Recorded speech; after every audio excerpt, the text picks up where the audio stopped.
کسی کس را ضعیف و خار و معزول میکند، به کسی پیوسته دل را غرقه خون میکند.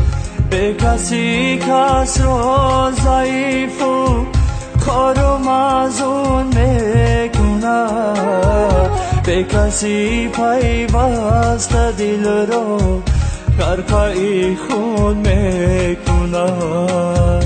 در غریبی خامتی کس را جفایی به کسی، هر دقیقه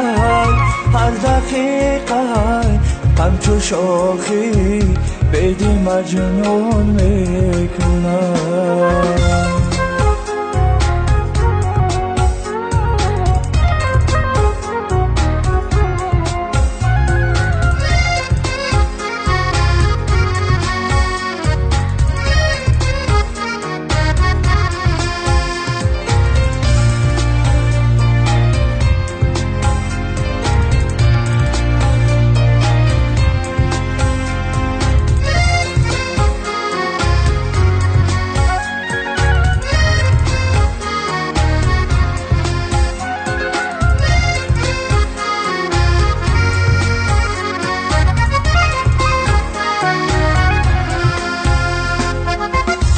کسی دستی به کسی می سوزد از پا بسر، گیره ها بر حال زارش آبی جیهون می کند.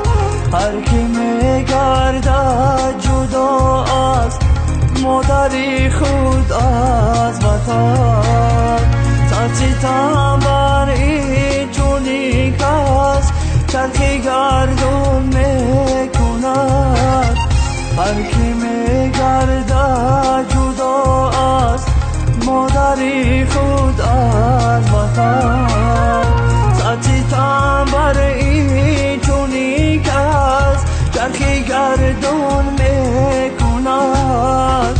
به کسی کس را ضعیف و خار و معزول میکند، به کسی پیوسته دل را غرقه خون میکند.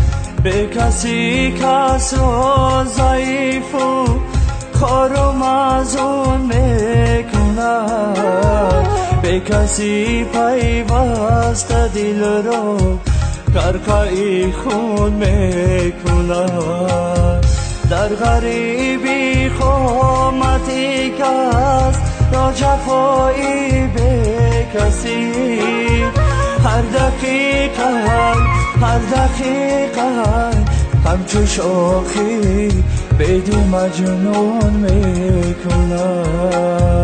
در غریبی خامتی کس را جفایی به کسی، هر دقیقه همچو شاخی بیدی مجنون میکند.